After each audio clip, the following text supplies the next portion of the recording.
그 통장 숫자 정말 괜찮은 건가요? 이른 아침 아직 커튼이 쳐진 거실 창문 틈으로 새어 들어오는 햇살이 식탁 위의 통장 잔액 화면을 비춥니다.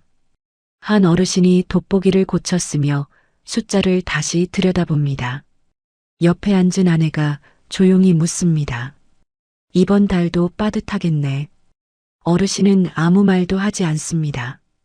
그저 창밖의 아침 하늘을 바라볼 뿐입니다. 이 장면이 낯설지 않으신가요? 아니, 어쩌면 바로 오늘 아침 여러분의 이야기일 수도 있습니다. 평생을 열심히 일하고 자식들 뒷바라지하고 이제 좀 쉬어야지 싶었는데 막상 은퇴하고 나니 매달 통장을 열어보는 일이 두려워집니다. 아끼면 되겠지, 조금만 더 절약하면 되겠지 하고 버텨왔지만 도대체 얼마가 있어야 안심이 되는 건지 구체적인 숫자를 알고 싶으신 분들이 많으실 겁니다. 안녕하세요, 여러분. 오늘도 이 채널을 찾아주셔서 진심으로 감사드립니다. 오늘 우리가 함께 나눌 이야기는 많은 분들이 마음속으로는 알고 싶지만 막상 꺼내기가 두려웠던 바로 그 주제입니다. 70대에 도대체 돈이 얼마나 있어야 노후를 제대로 살 수 있는가? 단순한 생존이 아니라 사람답게 품위 있게 웃으며 살아갈 수 있는가 하는 질문입니다. 오늘은 막연한 불안 대신 통계와 수치, 그리고 실제 살아가는 분들의 이야기를 통해 정확한 현실을 함께 들여다보겠습니다. 우선 충격적인 사실 하나를 말씀드리겠습니다. 대한민국 통계청이 2024년에 조사한 자료에 따르면 60세 이상 은퇴 가구의 월 평균 실제 소비 지출액은 약 170만 원입니다.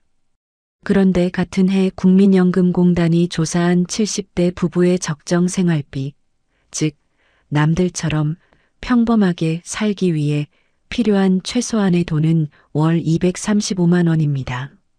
170만 원과 235만 원. 두 숫자 사이에 60만 원이 넘는 간격이 바로 지금 대한민국 수많은 어르신들이 매달 허리를 졸라매며 메워야 하는 현실의 구멍입니다. 그렇다면 이 두 숫자는 어떻게 나온 것이고 그 차이가 실제 삶에서 무엇을 의미하는지, 그리고 지금 준비 중인 50대, 이미 은퇴한 60대, 그리고 지금 이 순간을 살아가는 70대 어르신들이 이 현실 앞에서 무엇을 해야 하는지 오늘 영상을 끝까지 보시면 반드시 알게 되실 겁니다. 단순한 숫자 이야기가 아닙니다. 여러분의 남은 삶의 품격에 관한 이야기입니다. 지금부터 함께 시작하겠습니다. 노후 준비를 고민하고 계신 분들이라면 오늘 이 영상 하나가 막연한 두려움을 걷어내는데 분명 도움이 되실 겁니다. 오늘 이야기할 내용을 크게 세 가지로 나눠볼 수 있습니다. 첫째, 최소 생활비와 적정 생활비의 진짜 차이. 둘째, 지역별 생활비 격차와 생활비가 실제로 어디에 쓰이는지에 대한 구체적인 분석. 셋째, 지금 당장 실천할 수 있는 노후 자금 점검과 준비 방법입니다. 이 세 가지를 놓치지 않고 함께 살펴보시면 오늘 이후 노후에 대한 시각이 분명 달라지실 겁니다. 170만 원으로 한 달을 산다는 것의 의미. 경기도 수원에 사는 박정호 씨, 올해 73세입니다. 33년간 중소기업의 회계 담당자로 일하다 5년 전 은퇴했습니다. 국민연금은 월 87만 원, 기초연금은 32만 원을 받습니다. 합치면 119만 원. 아내 이순자 씨는 건강보험 피부양자로 등록되어 있어 별도 수입은 없습니다. 둘이 합쳐 한 달에 쓸 수 있는 돈은 119만 원뿐입니다. 박정호 씨는 조용히 말합니다. 아파트 관리비에 전기세, 가스비, 통신비 내면 40만 원이 훌쩍 넘어요. 거기다 먹는 것도 아껴야 하고 병원은 아프면 못 가는 거지 맘대로 가는 게 아니에요. 나머지 부족분 50만 원은 그나마 조금 남겨둔 퇴직금 통장을 조금씩 깎았습니다. 하지만 그 통장도 3년이 지나면 바닥날 것 같다고 그는 고개를 숙입니다. 박정호 씨의 이야기는 결코 특별한 사례가 아닙니다. 통계청의 2022년 가계금융복지조사에 따르면 65세 이상 노인 가구의 58.3%가 소득에서 연금이 차지하는 비율이 50% 이상입니다. 그 연금 수령액의 중앙값은 월 65만 원 수준에 불과합니다. 국민연금을 20년 이상 납부한 장기 수령자의 평균 수령액도 2024년 기준 월 98만 원을 조금 넘는 수준입니다. 이 돈만으로 한 달을 두 사람이 살아야 한다는 것은 숫자로 보면 이해가 가지만 실제로 그 삶 속으로 들어가 보면 얼마나 빠듯한지 숨이 막힙니다. 부산 해운대구에 사는 이경자 씨 68세입니다. 남편은 3년 전 간암으로 세상을 떠났고 지금은 혼자 지내고 있습니다. 매달 기초연금 33만 원과 남편이 남긴 국민연금 유족연금 45만 원, 합쳐서 78만 원이 수입의 전부입니다. 아들 내외가 간간히 용돈을 보내주지만 그것도 부담될 것 같아 자꾸 손 내밀기가 미안합니다. 이경자 씨는 요즘 전기를 아끼려고 낮에는 형광등을 끄고 지냅니다. 냉방은 엄두도 못 냅니다. 작년 여름엔 온열 질환으로 응급실에 실려갔다 왔습니다. 죽을 뻔했는데 병원비가 무서워서 빨리 퇴원했어요. 그녀가 담담하게 꺼내는 이 한마디가 오늘 이 영상의 주제가 얼마나 절박한 문제인지를 가장 정확하게 말해줍니다. 전라북도 전주에 사는 최종길 씨는 올해 76세입니다. 공무원으로 30년을 일하고 퇴직한 덕에 공무원 연금으로 매달 약 180만 원을 받습니다. 주변에서 보면 제법 여유 있어 보이는 편입니다. 실제로 최종길 씨 내외는 두 달에 한 번 정도 외식을 하고 경로당 회비도 내고 손주들 용돈도 가끔 챙길 수 있습니다. 하지만 최종길 씨도 걱정이 있습니다. 바로 의료비입니다. 저는 혈압약, 당뇨약, 관절약 3가지를 먹어요. 한 달 약값만 9만 원이고 주기적으로 정형외과, 내과, 안과 다 다녀야 해요. 병원비 합치면 한 달에 20만 원은 나가요. 게다가 작년엔 아내가 허리 수술을 받아 수술비와 입원비로 380만 원이 한꺼번에 나갔습니다. 그 한 번의 지출로 반년치 여유 자금이 사라졌습니다. 이 세 분의 이야기는 서로 다르지만 하나의 공통점을 가지고 있습니다. 바로 생활비가 기대보다 훨씬 빠르게 예상보다 훨씬 많이 나간다는 사실입니다. 국민연금공단의 국민노후보장 패널 조사에 따르면 70대 부부의 월 평균 최소 생활비는 약 172만 원입니다. 이것은 말 그대로 생존의 마지노선입니다. 식료품을 사고 아파트 관리비와 공과금을 내고 교통비와 필수 통신비를 해결하면 거의 남지 않는 돈입니다. 큰 병에 걸리지 않고 특별한 이벤트가 없다는 전제하에 겨우 의식주를 유지할 수 있는 수준이라는 뜻입니다. 그렇다면 평범하게 사람답게 살아가려면 얼마나 필요할까요? 같은 조사에서 70대 부부의 적정 생활비는 월 235만 원으로 나타났습니다. 이 235만 원에는 한 달에 한두 번 외식을 하거나 오래된 친구와 차 한 잔을 나누거나 소소한 취미 활동을 즐기고 자녀나 지인의 경조사를 챙길 수 있는 비용이 포함됩니다. 생존을 넘어서 사회적 인간으로 관계를 유지하며 살아가는데 필요한 최소한의 돈인 것입니다. 그런데 바로 이 지점에서 우리는 뼈아픈 현실을 마주합니다. 앞서 말씀드린 통계청 2022년 자료에 따르면 60세 이상 은퇴 가구의 실제 소비 지출액은 월 평균 약 170만 원이었습니다. 희망하는 적정 생활비 235만 원과 현실의 지출액 170만 원. 두 숫자 사이의 65만 원 차이는 단순한 금액이 아닙니다. 그것은 매달 한 번의 외식을 포기하고 손주의 생일 선물을 망설이고 아파도 병원 대신 약국을 먼저 찾는 선택들이 쌓여 만들어진 숫자입니다. 대한민국의 많은 은퇴 가구들이 원하는 삶이 아닌 버텨내는 삶을 살고 있다는 증거입니다. 왜 우리는 이 지경에 이르게 되었는가? 지금 이 문제는 단순히 개인이 돈을 못 모아서 생긴 일이 아닙니다. 우리 사회 전체의 구조적 문제가 복잡하게 얽혀 만들어진 결과입니다. 오늘 그 원인을 5가지 측면에서 함께 살펴보겠습니다. 첫 번째 원인은 지역별 생활비의 심각한 격차입니다. 앞서 전국 평균 적정 생활비가 235만 원이라고 말씀드렸는데 이 숫자는 전국 평균일 뿐입니다. 한 조사에서 50세 이상 중고령층을 대상으로 조사한 결과 서울에 거주하는 부부의 적정 생활비는 월 337만 원으로 나타났습니다.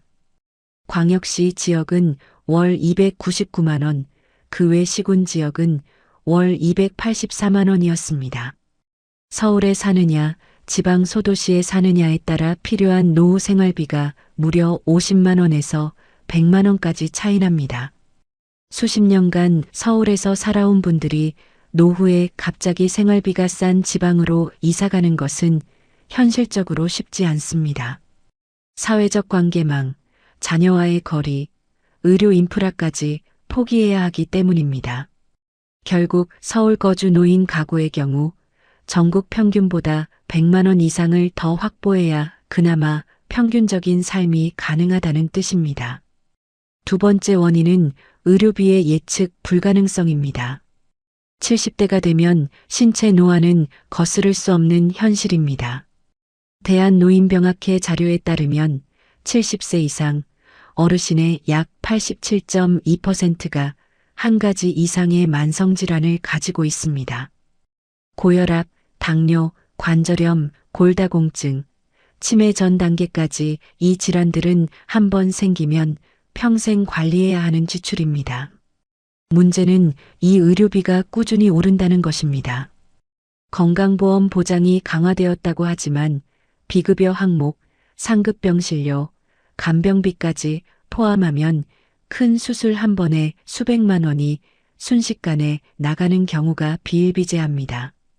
노인복지법인 한마음복지재단의 한 사회복지사 이렇게 말합니다. 어르신들이 가장 힘들어하시는 게 갑작스러운 입원이에요. 평소엔 어떻게든 버텨가시는데 배우자 한 분이 쓰러지시거나 수술을 받으시면 그 한 번으로 몇 년치 비상금이 사라지거든요. 그게 가장 무서운 거예요. 세 번째 원인은 노후 준비를 시작한 세대의 구조적 한계입니다. 지금 70대 어르신들은 1950년대 초반에서 1960년대 초반 사이에 태어난 분들입니다. 이 세대는 한국 경제가 급성장하는 시기를 살았지만 동시에 외환위기 1997년, 금융위기 2008년을 겪으며 노후 준비에 심각한 타격을 입은 세대이기도 합니다. 특히 외환위기 당시 명예퇴직이나 정리해고로 경력이 끊어진 경우 원래 계획했던 퇴직연금 적립 기간이 크게 줄어들었습니다. 게다가 이 세대는 자녀 교육비에 가장 많은 돈을 쏟아부은 세대이기도 합니다. 1980년대와 90년대의 교육열은 가계소득의 상당 부분을 교육비로 전환시켰고 정작 본인의 노후를 위한 저축은 뒷전으로 밀렸습니다. 본인은 부모를 봉양하면서 동시에 자식을 교육시키면서 정작 자신의 노후를 준비할 여력이 없었던 세대, 그것이 지금의 70대입니다. 네 번째 원인은 국민연금 제도의 성숙 부재입니다. 국민연금은 1988년에 시작되었습니다. 지금의 70대 어르신들은 제도 초기에 연금에 가입하거나 심한 경우 아예 적용 대상이 아니었던 분들도 있습니다. 충분한 가입 기간을 확보하지 못한 채 은퇴한 경우 연금 수령액이 극히 낮을 수밖에 없습니다. 실제로 국민연금공단 통계에 따르면 2023년 기준 국민연금 수급자 중 월 50만 원 미만을 받는 수급자가 전체의 약 36.8%에 달합니다. 생존을 위한 최소 생활비 172만 원의 3분의 1에도 못 미치는 돈으로 살아가야 하는 어르신들이 전체 수급자의 3분의 1이 넘는다는 현실은 제도적 공백이 얼마나 깊은지를 적나라하게 보여줍니다. 다섯 번째 원인은 인간적 유대와 관계 비용의 간과입니다. 많은 노후 준비 계획에서 가장 쉽게 빠뜨리는 항목이 바로 관계 유지 비용입니다. 친구와 밥을 먹고 명절에 손주들 용돈을 쥐어주고 이웃 경조사에 봉투를 내고 마을 경로당 회비를 내고 이런 지출들은 단순한 소비가 아닙니다. 인간이 사회 속에서 존재감을 유지하고 외로움을 막고 정신 건강을 지키기 위해 반드시 필요한 관계 유지 비용입니다. 그런데 현실은 최소 생활비조차 빠듯한 상황에서 이 비용을 감당하기가 점점 어려워집니다. 지인의 결혼식에 가지 못하고 친구들 모임에서 빠지고 손주 생일을 그냥 전화로만 때우는 상황이 반복될 때 그것이 쌓여 노년의 우울과 고독으로 이어집니다. 경제적 빈곤이 사회적 빈곤으로, 사회적 빈곤이 정신적 빈곤으로 이어지는 악순환. 이것이 바로 노후 생활비 부족이 만들어내는 가장 잔인한 결과입니다. 이쯤에서 기존의 통념 하나를 뒤집어 볼 필요가 있습니다. 많은 분들이 나는 욕심 없으니까 조금만 있어도 된다고 말씀하십니다. 하지만 실제로 172만 원으로 살아보면 그것이 욕심 없는 삶이 아니라 인간의 기본적인 존엄을 조금씩 포기해 나가는 삶이라는 것을 금방 알게 됩니다. 의료비가 무서워 아픈 것을 참고 사람들과 어울리는 것이 미안해서 집 안에만 있고 밥 한 끼를 대접하고 싶어도 통장 잔고가 걱정되는 삶. 그것은 검소한 삶이 아닙니다. 그것은 서서히 존엄을 잃어가는 삶입니다. 그래서 오늘 이 영상이 필요한 것입니다. 막연하게 적게 쓰면 되겠지가 아니라 실제로 얼마가 필요한지를 정확하게 알고 그것을 향해 지금부터 준비해 나가야 합니다. 또 한 가지 뒤집어 봐야 할 생각이 있습니다. 이미 늦었다는 체념입니다. 지금 60대라면 어쩌면 70대보다 훨씬 유리한 위치에 있습니다. 아직 일을 할 수 있고 자산을 재정비할 시간이 있고 연금 수령 전략을 최적화할 여지가 남아 있습니다. 심지어 지금 70대라도 늦지 않았습니다. 지금부터라도 지출 구조를 점검하고 가용 자원을 파악하고 복지 제도를 최대한 활용하는 것만으로도 삶의 질이 달라질 수 있기 때문입니다. 그럼에도 불구하고 오늘부터 할 수 있는 것들. 아까 그 식탁, 그 부부입니다. 하지만 이번엔 두 사람이 함께 통장 내역 대신 메모지를 펼쳐놓고 이야기를 나누고 있습니다. 숫자가 두려운 게 아니라 숫자를 마주하기로 결심한 사람들의 표정입니다. 그것이 오늘 이 영상이 여러분께 드리고 싶은 변화의 시작입니다. 자, 그렇다면 지금 당장 실천할 수 있는 것들은 무엇일까요? 구체적이고 현실적인 3가지, 5가지를 차근차근 알려드리겠습니다. 첫 번째 실천은 나의 실제 지출 구조를 정확하게 파악하는 것입니다. 막연하게 한 달에 200만 원쯤 쓰겠지가 아니라 지난 3개월간의 실제 지출 내역을 꺼내보세요. 은행 앱에서 통장 내역을 출력하거나 카드사 명세서를 들여다보면 됩니다. 그것을 크게 4가지 항목으로 나눠보세요. 첫 번째는 고정비용 관리비, 공과금, 통신비, 건강보험료, 세금 등입니다. 두 번째는 식비와 생필품비, 세 번째는 의료비, 네 번째는 관계유지 비용과 여가비입니다. 이렇게 정리해보면 어디서 세고 있는지, 어디를 줄일 수 있는지, 그리고 앞으로 얼마가 더 필요한지가 눈에 들어오기 시작합니다. 이 첫 번째 작업이 가장 중요합니다. 현실을 마주하는 용기가 노후 설계의 첫걸음이기 때문입니다. 두 번째 실천은 내가 받을 수 있는 복지제도를 빠짐없이 확인하는 것입니다. 많은 어르신들이 자격이 되는데도 신청하지 않은 복지 혜택들이 생각보다 훨씬 많습니다. 기초연금은 만 65세 이상 소득 하위 70%에 해당하는 어르신이라면 신청할 수 있으며 2024년 기준 최대 월 34만 1,000원을 받으실 수 있습니다. 노인 장기요양보험도 거동이 불편하거나 일상생활 도움이 필요한 경우 신청하면 제가 서비스나 시설 서비스를 훨씬 저렴하게 이용할 수 있습니다. 또한 에너지 바우처, 노인 맞춤 돌봄 서비스, 의료급여 제도, 주거급여 등 소득 수준에 따라 활용할 수 있는 제도들이 다양합니다. 주민센터 복지 담당 직원에게 내가 받을 수 있는 게 뭐가 있나요? 하고 한 번만 물어봐도 생각지도 못한 혜택들을 찾아낼 수 있습니다. 이것은 구걸이 아닙니다. 여러분이 평생 세금을 내며 만들어 온 제도를 이제 돌려받는 것입니다. 세 번째 실천은 의료비 충격을 대비한 비상자금 확보입니다. 앞서 최종길 씨의 사례에서 보셨듯 예상치 못한 수술이나 입원은 몇 년치 여유 자금을 한 번에 날려버릴 수 있습니다. 가능하다면 최소 500만 원에서 1,000만 원의 비상의료준비금을 따로 떼어두는 것이 좋습니다. 이 돈은 은행 정기예금이나 CMA 계좌에 넣어두고 다른 생활비와 섞지 않아야 합니다. 만약 지금 그 여력이 없다면 실손의료보험의 갱신 여부와 보장 내용을 지금 당장 확인해 보세요. 오래된 실손보험은 보장 이후에서 큰 도움이 되는 경우가 많습니다. 반면 최근에 갱신했다면 보장 내용이 줄어든 경우도 있으니 꼭 확인하시는 것이 중요합니다. 네 번째 실천은 연금 수령 전략의 최적화입니다. 이것은 특히 아직 연금을 받기 시작하지 않은 60대 초반분들께 해당하는 이야기입니다.